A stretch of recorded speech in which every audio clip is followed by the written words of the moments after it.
بسم الله الرحمن الرحيم. அஸ்ஸலாமு அலைக்கும் வரஹ்மத்துல்லாஹி வபரகாத்துஹு. இப்பதிவில் நபி தோழியர் வரலாற்றுகளை நாம் காண இருக்கிறோம். இன்று நாம் காண இருக்கும் நபி தோழியர் அன்னை ஆயிஷா ரலியல்லாஹு அன்ஹா அவர்கள். இஸ்லாத்திற்காக பொருளாலும் உடல் உழைப்பாலும் அதிகம் தியாகம் செய்து அன்னலாரின் உள்ளத்தில் நீங்காத இடம்பெற்றவர்கள் அபூபக்கர் ரலியல்லாஹு அன்ஹு அவர்கள். அபூபக்கர் ரலியல்லாஹு அன்ஹு அவர்களின் அன்பு மகள்தான் அன்னை ஆயிஷா ரலியல்லாஹு அன்ஹா ஆவார். நபி ஸல்லல்லாஹு அலைஹி வஸல்லம் அவர்கள் நபித்துவத்தை அடைந்த 4 வருடங்களுக்கு பின்னர் அபூபக்கர் ரலியல்லாஹு அன்ஹு அவர்கள் உம்மு ரூமான் ரலியல்லாஹு அன்ஹா ஆகிய தம்பதியினருக்கு ஆயிஷா ரலியல்லாஹு அன்ஹா அவர்கள் பிறந்தார்கள். அவர்களுக்கு 2 சகோதரர்கள் 2 சகோதரிகள் உள்ளனர். அவர்களில் அப்துர் ரஹ்மான் ரலியல்லாஹு அன்ஹு அவர்கள் சொந்த சகோதரர் ஆவார். அவுஃப் பின் அல் ஹாரிஸ் என்பவர் பால்குடி சகோதரர் ஆவார். 2 சகோதரிகளும் அபூபக்கர் ரலியல்லாஹு அன்ஹு அவர்களின் மற்ற மனைவியருக்கு பிறந்தவர்கள். அஸ்மா ரலியல்லாஹு அன்ஹா அவர்கள் குதைலா என்பவருக்கும் உம்மு குல்சும் ரலியல்லாஹு அன்ஹா அவர்கள் ஹபீபா என்பவருக்கும் பிறந்தவர்கள். தந்தை அபூபக்கர் ரலியல்லாஹு அன்ஹா அவர்களை போன்றே ஆயிஷா ரலியல்லாஹு அன்ஹா அவர்களும் அறிவு கூர்மை உடையவர்களாக திகழ்ந்தார்கள். அன்றைய அரபு நாட்டு நிலவரங்கள், கவிதைகள், பழமொழிகள், வம்சாவழி தொடர்கள் இவற்றை பற்றி அதிகம் அறிந்த பெண்ணாக திகழ்ந்தார்கள். அறிவு சுடர் ஆயிஷா ரலியல்லாஹு அன்ஹா அவர்களை பற்றி தெரிந்திருந்த கௌலா ரலியல்லாஹு அன்ஹா அவர்கள் நபி ஸல்லல்லாஹு அலைஹி வஸல்லம் அவர்களிடம் ஆயிஷா ரலியல்லாஹு அன்ஹா அவர்களை பற்றி கூறி நபி ஸல்லல்லாஹு அலைஹி வஸல்லம் அவர்களுக்கு திருமணம் செய்து வைத்தார்கள். ஹதிஜா ரலியல்லாஹு அன்ஹா அவர்களை இழந்து 3 ஆண்டுகள் கழித்த நிலையில் இருந்த நபி ஸல்லல்லாஹு அலைஹி வஸல்லம் அவர்களை கண்ட உஸ்மான் பின் மல்ஊன் ரலியல்லாஹு அன்ஹு அவர்களின் துணைவியார் கௌலா பின் ஹக்கீம் ரலியல்லாஹு அன்ஹா அவர்கள், அல்லாஹ்வின் தூதரை, நீங்கள் ஏன் திருமணம் செய்து கொள்ளக்கூடாது என்று கேட்டார். அப்பொழுது நபி ஸல்லல்லாஹு அலைஹி வஸல்லம் அவர்கள், யாரை திருமணம் செய்வது என்று வினவினார்கள். நீங்கள் விரும்பினால் கன்னியையோ விதவையையோ திருமணம் செய்யலாம் என்று பதிலளித்தார். கன்னியார், விதவையார் என்று நபி ஸல்லல்லாஹு அலைஹி வஸல்லம் அவர்கள் கேட்டார்கள்.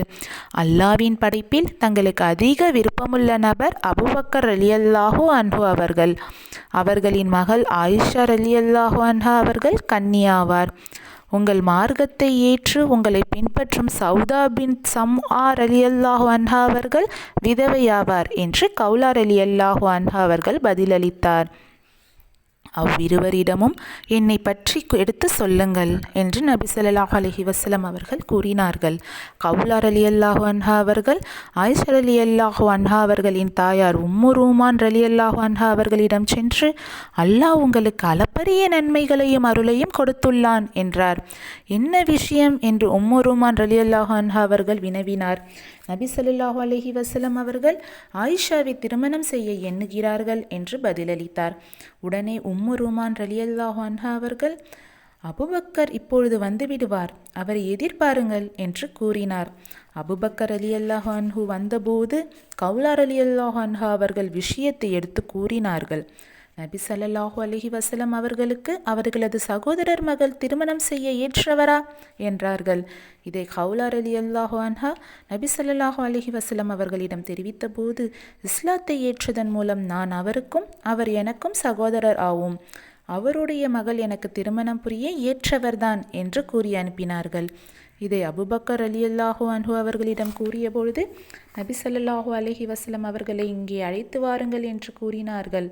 நபி ஸல்லல்லாஹு அலைஹி வஸல்லம் அவர்கள் வந்தபோது அபூபக்கர் ரலியல்லாஹு அன்ஹு அவர்கள் ஆயிஷாவை திருமணம் முடித்து வைத்தார்கள் என்ற இந்த ஹதீஸை ஆயிஷா ரலியல்லாஹு அன்ஹா அவர்களை பைஹக்கியில் பதிவு செய்துள்ளார். நபி ஸல்லல்லாஹு அலைஹி வஸல்லம் அவர்கள் திருமணம் முடித்தபோது ஆயிஷா ரலியல்லாஹு அன்ஹா அவர்களுக்கு வயது 6. ஹதிஜா ரலியல்லாஹு அன்ஹா அவர்களுக்கு பிறகு நபி ஸல்லல்லாஹு அலைஹி வஸல்லம் அவர்கள் முதலில் திருமணம் முடித்தது ஆயிஷா ரலியல்லாஹு அன்ஹா அவர்களை தான் என்பதும் குறிப்பிடத்தக்கது. நபி ஸல்லல்லாஹு அலைஹி வஸல்லம் அவர்களின் மனைவியரில் ஆயிஷா ரலியல்லாஹு அன்ஹா அவர்கள் மட்டுமே கன்னி பெண் ஆவார். அவர்களுக்கு ஆயிஷா ரலியல்லாஹு அன்ஹா மனைவியாக அமைவார் என்பதை அல்லாஹ் கனவின் மூலம் நபி ஸல்லல்லாஹு அலைஹி வஸல்லம் அவர்களுக்கு அறிவித்தான். மேலும் ஆயிஷா ரலியல்லாஹு அன்ஹா அவர்கள் புகாரியில் 5125வது ஹதீஸில் அறிவிக்கிறார்கள், நபி ஸல்லல்லாஹு அலைஹி வஸல்லம் அவர்கள், நான் உன்னை கனவில் கண்டேன். அப்பொழுது ஒரு வானவர் உன்னை பட்டு துணியால் போர்த்தி கொண்டு வந்து, இவர்தாம் உன் மனைவி என்றார். உன்னுடைய முகத்திலுள்ள துணியை நான் அகற்றினேன். அப்பொழுது நீ இருந்தாய். இது அல்லாவின் புறத்திலிருந்து வந்திருந்தால் அப்படியே நடக்கும் என்று கூறிக்கொண்டேன் என்று என்னிடம் கூறினார்கள். ஆயிஷா ரலியல்லாஹு அன்ஹா அவர்கள் உட்பட அனைத்து மனைவியர்களுக்கும் நபி ஸல்லல்லாஹு அலைஹி வஸல்லம் அவர்கள் 500 திர்ஹம் மஹராக கொடுத்தார்கள் என்ற செய்தி முஸ்லிம் 2787வது ஹதீஸாக பதிவு செய்யப்பட்டுள்ளது. நபி ஸல்லல்லாஹு அலைஹி வஸல்லம் அவர்களின் மனைவியரில் நல்ல அழகுள்ளவர்களாக ஆயிஷா ரலியல்லாஹு அன்ஹா அவர்கள் திகழ்ந்தார்கள். இதை பற்றி உமர் ரலியல்லாஹு அன்ஹு அவர்கள் தம் மகளும் நபி ஸல்லல்லாஹு அலைஹி வஸல்லம் அவர்களின் மற்றொரு மனைவியுமான ஹப்ஸா ரலியல்லாஹு அன்ஹா அவர்களிடம் இவ்வாறு கூறினார்கள், என் அருமை மகளே, இப்பெண் ஆயிஷா நபி ஸல்லல்லாஹு அலைஹி வஸல்லம் அவர்களிடம் அதிக உரிமை எடுத்து நடப்பதைக் கண்டு நீ ஏமாந்து விடாதே. அவருடைய அழகின் மூலம் அவரை நபி ஸல்லல்லாஹு அலைஹி வஸல்லம் அவர்கள் அன்பு கொண்டுள்ளார்கள் என்று உமர் ரலியல்லாஹு அன்ஹு அவர்கள் கூறினார்கள். இச்செய்தியை நபி ஸல்லல்லாஹு அலைஹி வஸல்லம் அவர்களிடம் கூறியபோது அவர்கள் புன்னகை பூத்தார்கள் என்று இப்னு அப்பாஸ் ரலியல்லாஹு அன்ஹு அவர்கள் புகாரியில் 5218வது ஹதீஸாக பதிவு செய்துள்ளார். திருமணம் முடிந்து 3 ஆண்டுகளுக்கு பிறகு நபி ஸல்லல்லாஹு அலைஹி வஸல்லம் அவர்களுக்கு மதீனா செல்ல அல்லாஹ்வின் அனுமதி கிடைத்தது. நபி ஸல்லல்லாஹு அலைஹி வஸல்லம் அவர்களும் அபூபக்கர் ரலியல்லாஹு அன்ஹு அவர்களும் நாடு துறந்து மதீனா சென்றார்கள். பின் நபி ஸல்லல்லாஹு அலைஹி வஸல்லம் அவர்கள் தன் மனைவிகளான ஆயிஷா ரலியல்லாஹு அன்ஹா, சௌதா ரலியல்லாஹு அன்ஹா மற்றும் குழந்தைகளை அழைத்து வர ஆள் அனுப்பினார்கள். ஆயிஷா ரலியல்லாஹு அன்ஹா அவர்கள் தமது சகோதரர் அப்துர் ரஹ்மான் ரலியல்லாஹு அன்ஹா அவர்களுடன் மதீனா வந்தடைந்தார்கள். புதிய ஊருக்கு வந்ததால் அங்குள்ள தட்பவெப்ப நிலை அவர்களுக்கு ஒத்து வரவில்லை. இதனால் அவர்கள் கடும் காய்ச்சலில் அவதிப்பட்டார்கள். தலைமுடிகள் எல்லாம் உதிர்ந்தன. முஸ்லிம் அறிவிப்பில் 1 மாத காலம் நோய்வாய்ப்பட்டு இருந்தார்கள் என்று கூடுதலாக இடம்பெற்றுள்ளது. நோயின் வேகம் தணிந்தபோது தலைமுடி வளரத் தொடங்கியது. தோல்புஜம் வரை வளர்ந்த சமயத்தில் ஒரு நாள் ஆயிஷா ரலியல்லாஹு அன்ஹா தமது தோழிகளுடன் ஊஞ்சலில் விளையாடி கொண்டிருந்தார்கள்.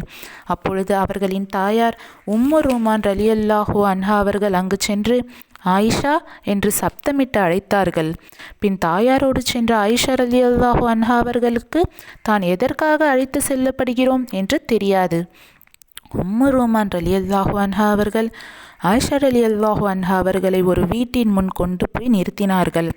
மூச்சிறைத்து நின்ற ஆயிஷா ரலியல்லாஹு அன்ஹா அவர்களின் தலையிலும் முகத்திலும் கொஞ்சம் தண்ணீரை எடுத்து தடவினார்கள். பின்னர் அவ்வீட்டினிற்குள் அனுப்பி வைத்தார்கள். அங்கு சில அன்சாரி பெண்கள் இருந்தனர். அவர்கள் நன்மையும் அருளும் உண்டாகட்டும், நற்பாக்கியம் பெற்றவராக வாருங்கள் என்று கூறினார்கள். அவர்கள் ஆயிஷா ரலியல்லாஹு அன்ஹா அவர்களை அலங்கரித்தார்கள். முற்பகல் நேரத்தில் நபி ஸல்லல்லாஹு அலைஹி வஸல்லம் அவர்கள் அங்கு வந்தபோது ஆயிஷா ரலியல்லாஹு அன்ஹா அவர்கள் திடுக்கிட்டார்கள். நபி ஸல்லல்லாஹு அலைஹி வஸல்லம் அவர்களிடம் ஆயிஷா ரலியல்லாஹு அன்ஹா அவர்களை அன்சாரி பெண்கள் ஒப்படைத்தார்கள். அன்றுதான் நபி ஸல்லல்லாஹு அலைஹி வஸல்லம் அவர்கள் ஆயிஷா ரலியல்லாஹு அன்ஹா அவர்களுடன் உறவு கொண்டார்கள். அப்பொழுது ஆயிஷா ரலியல்லாஹு அன்ஹா அவர்களின் வயது 9 என்ற இந்த ஹதீஸ் புகாரியில் 3894தாக பதிவு செய்யப்பட்டுள்ளது. ஆயிஷா ரலியல்லாஹு அன்ஹா அவர்கள் திருமணம் முடித்தபோது வயது 6ஆக இருந்ததால் அவர்களின் தமது தாயார் வீட்டில் இருந்தார்கள். அன்றைய அரபு பெண்கள் சுமார் 9 வயதில் பருவமடைந்து விடுவார்கள். ஆயிஷா ரலியல்லாஹு அன்ஹா அவர்களை நபி ஸல்லல்லாஹு அலைஹி வஸல்லம் அவர்கள் ஷவ்வால் மாதத்தில் திருமணம் முடித்தார்கள். ஷவ்வால் மாதத்திலேயே உறவும் கொண்டார்கள் என்று 2782வது ஹதீஸாக முஸ்லிமில் பதிவு செய்யப்பட்டுள்ளது. நபி ஸல்லல்லாஹு அலைஹி வஸல்லம் அவர்கள் ஆயிஷா ரலியல்லாஹு அன்ஹா அவர்களை 6 வயதாக இருக்கும்பொழுது திருமணம் செய்து கொண்டதாக கண்டோம். இதை கவனத்தில் வைத்துக்கொண்டு நாமும் பருவமடையாத பெண்களை திருமணம் செய்யலாம் என்று விலக்கிக் கொள்ளக்கூடாது. ஏனெனில் நபி ஸல்லல்லாஹு அலைஹி வஸல்லம் அவர்கள் அன்னை ஆயிஷா ரலியல்லாஹு அன்ஹா அவர்களை திருமணம் செய்தது அன்றைய அரபு நாட்டு வழக்கத்தில்தான். பின்னர் திருமணம் தொடர்பான சட்டங்கள் இறைவனால் வழங்கப்பட்டு சிறுமிகளை திருமணம் செய்வது தடை செய்யப்பட்டு விட்டது. அல்லாஹ் தனது திருமறை குர்ஆனில் 4வது அத்தியாயத்தில் 21வது வசனமாக கூறுகிறான், உங்களிடம் கடுமையான உடன்படிக்கையை அவர்கள் எடுத்து நீங்கள் ஒருவர் மற்றவருடன் இரண்டர கலந்திருக்கும் நிலையில் எப்படி நீங்கள் அதை பிடுங்கிக் கொள்ள முடியும் என்று கூறுகிறான். திருமணம் என்பது ஒரு பெண் ஆணிடம் எடுக்கும் உறுதியான உடன்படிக்கை என்று இவ்வசனம் கூறுகிறது. 2 பேர் உடன்படிக்கை எடுக்கும் பொழுது அது என்ன உடன்படிக்கை என்பது அவ்விருவருக்கும் தெரிந்திருக்க வேண்டும். சிறுமியாக இருந்தால் உடன்படிக்கை என்னவென்று தெரியாது. எனவே சிறுமிகளை திருமணம் செய்வது இவ்வசனத்தின் மூலம் தடை செய்யப்பட்டுள்ளது என்பதனை விளங்கலாம். மேலும் நபி ஸல்லல்லாஹு அலைஹி வஸல்லம் அவர்கள் கூறிய பின்வரும் பொன்மொழியும் இதற்கு சான்றாக அமைந்துள்ளது. கன்னி கழிந்த பெண்ணை அவளது வெளிப்படையான உத்தரவு பெறாமல் மனம் முடிக்க வேண்டாம் என்று நபி ஸல்லல்லாஹு அலைஹி வஸல்லம் அவர்கள் கூறினார்கள். அல்லாஹ்வின் தூதரே, கன்னி பெண்ணின் அனுமதி எப்படி என்று மக்கள் கேட்டார்கள். அதற்கு நபி ஸல்லல்லாஹு அலைஹி வஸல்லம் அவர்கள், அவள் மௌனம் சாதிப்பதுதான் அவளது சம்மதம் என்று கூறினார்கள் என்று புகாரியில் 5136வது ஹதீஸாக பதிவு செய்யப்பட்டுள்ளது. திருமணத்தில் மணமகளின் சம்மதத்தை பெற சொன்ன நபி ஸல்லல்லாஹு அலைஹி வஸல்லம் அவர்கள் கன்னி பெண்ணையும் விதவை பெண்ணையும் குறிப்பிட்டுள்ளார்கள். ஆனால் பருவ வயதை அடையாத சிறுமிகளை பற்றி குறிப்பிடவில்லை. சிறுமியை திருமணம் செய்யலாம் என்று இருந்தால் அச்சிறுமியிடம் சம்மதம் பெற வேண்டுமா என்பதனை குறிப்பிட்டிருக்க வேண்டும். ஆனால் அது பற்றி இங்கோ அல்லது வேறு எந்த இடத்திலோ குறிப்பிடப்படவில்லை. இதிலிருந்து சிறுமியை திருமணம் புரிதல் என்பது இஸ்லாத்தில் இல்லை என்பதனை விலகலாம். நபி ஸல்லல்லாஹு அலைஹி வஸல்லம் அவர்களோடு வாழ்க்கையை தொடங்கிய ஆயிஷா ரலியல்லாஹு அன்ஹா அவர்கள் சிறிய வயதுடையவராக இருந்ததால் சிறு பிள்ளைகளின் விளையாட்டுகளும் இருந்தன. அதை நபி ஸல்லல்லாஹு அலைஹி வஸல்லம் அவர்கள் கண்டிக்கவில்லை. நான் பொம்மைகளை வைத்துக்கொண்டு நபி ஸல்லல்லாஹு அலைஹி வஸல்லம் அவர்களின் முன்னிலையில் விளையாடுவேன். என்னுடைய தோழிகளும் என்னோடு விளையாடுவார்கள். வெளியில் இருந்து நபி ஸல்லல்லாஹு அலைஹி வஸல்லம் அவர்கள் வரும்போது தோழிகள் திரைக்கு பின்னால் ஓடி ஒளிந்து கொள்வார்கள். நபி ஸல்லல்லாஹு அலைஹி வஸல்லம் அவர்கள் என்னோடு விளையாட அவர்களை அனுப்பி வைப்பார்கள் என்று ஆயிஷா ரலியல்லாஹு அன்ஹா அவர்கள் புகாரியில் 6130வது ஹதீஸாக பதிவு செய்கிறார். ஆயிஷா ரலியல்லாஹு அன்ஹா அவர்களின் வீடு மஸ்ஜிதுன் நபவி பள்ளிவாசலை ஒட்டி இருந்தது. நபி ஸல்லல்லாஹு அலைஹி வஸல்லம் அவர்கள் தலையை பள்ளியிலிருந்து நீட்டும் போது ஆயிஷா ரலியல்லாஹு அன்ஹா அவர்கள் நபி ஸல்லல்லாஹு அலைஹி வஸல்லம் அவர்களுக்கு தலைவாரி விடுவார்கள். ஆயிஷா ரலியல்லாஹு அன்ஹா அவர்கள் நபி ஸல்லல்லாஹு அலைஹி வஸல்லம் அவர்களுடன் மகிழ்ச்சியாக வாழ்ந்து வந்தார்கள். நபி ஸல்லல்லாஹு அலைஹி வஸல்லம் அவர்கள் ஆயிஷா ரலியல்லாஹு அன்ஹா மீது மிகவும் அன்பு செலுத்தினார்கள். நபி ஸல்லல்லாஹு அலைஹி வஸல்லம் அவர்களுக்கு ஆயிஷா ரலியல்லாஹு அன்ஹா எவ்வாறு நடந்து கொண்டார்கள் என்பதை ஆயிஷா ரலியல்லாஹு அன்ஹா அவர்களே கூறுகிறார்கள்.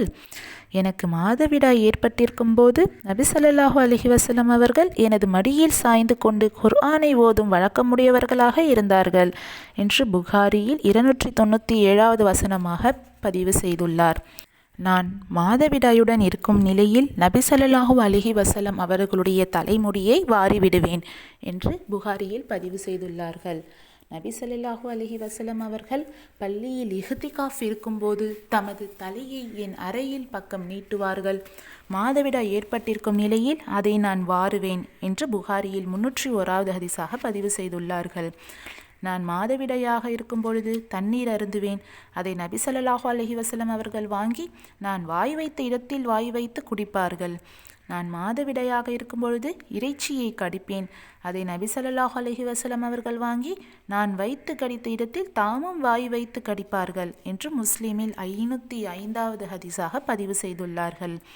நபி ஸல்லல்லாஹு அலைஹி வஸல்லம் அவர்கள் தம் குடும்பத்தினரின் வேலைகளை சேர்த்து செய்வார்கள். தொழுகை நேரம் வந்துவிட்டால் தொழச் சென்று விடுவார்கள் என்று புகாரியில் பதிவு செய்யப்பட்டுள்ளது.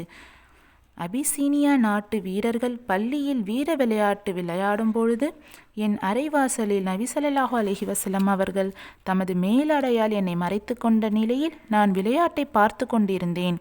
நபி ஸல்லல்லாஹு அலைஹி வஸல்லம் அவர்கள் நோன்பாளியாக இருக்கும் பொழுது முத்தமிடுவார்களா என்று கேட்கப்பட்ட பொழுது ஆயிஷா ரலியல்லாஹு அன்ஹா அவர்கள் சிறிது நேரம் அமைதியாக இருந்துவிட்டு ஆம் என்றார்கள் என்ற இந்த ஹதீஸ் புகாரியில் 1928வது ஹதீஸாக பதிவு செய்யப்பட்டுள்ளது. மேலும் நானும் நபி ஸல்லல்லாஹு அலைஹி வஸல்லம் அவர்களும் ஒரே பாத்திரத்தில் இருந்து குளிப்போம். அப்பொழுது எங்கள் இருவரின் கைகளும் அந்த பாத்திரத்தில் மாறி மாறி செல்லும். நானும் நபி ஸல்லல்லாஹு அலைஹி வஸல்லம் அவர்களும் சேர்ந்து குளிப்போம். எனக்கும் அவர்களுக்கும் மத்தியில் ஒரு பாத்திரம் இருக்கும். அவர்கள் வேகமாக தண்ணீரை அள்ளுவார்கள். நான் எனக்காக கொஞ்சம் விட்டு வையுங்கள், எனக்காக கொஞ்சம் விட்டு வையுங்கள் என்று கூறுவேன் என்று முஸ்லீமில் 537வது ஹதீஸாக அறிவிக்கிறார்கள். நபி ஸல்லல்லாஹு அலைஹி வஸல்லம் அவர்களும் ஆயிஷா ரலியல்லாஹு அன்ஹா அவர்களும் எவ்வளவு அன்போடு வாழ்க்கை நடத்தினார்கள் என்பதை இந்த நபி மொழியிலிருந்து நாம் உணர்ந்து கொள்ளலாம். நபி ஸல்லல்லாஹு அலைஹி வஸல்லம் அவர்கள் மரணித்த பின்னர் நீண்ட காலம் வாழ்ந்து கிபி 673ஆம் ஆண்டு ரமலான் பிறை 17 செவ்வாய்க்கிழமையன்று மரணம் அடைந்தார்கள். மேலும் இது போன்ற நபித்தோழியர்களின் வரலாற்றுகளை அறிந்து கொள்ள இத்துடன் மற்ற பாகங்களையும் பிளேலிஸ்டில் இணைத்துள்ளோம். அஸ்ஸலாமு அலைக்கும் வரஹ்மத்துல்லாஹி வபரகாத்துஹு.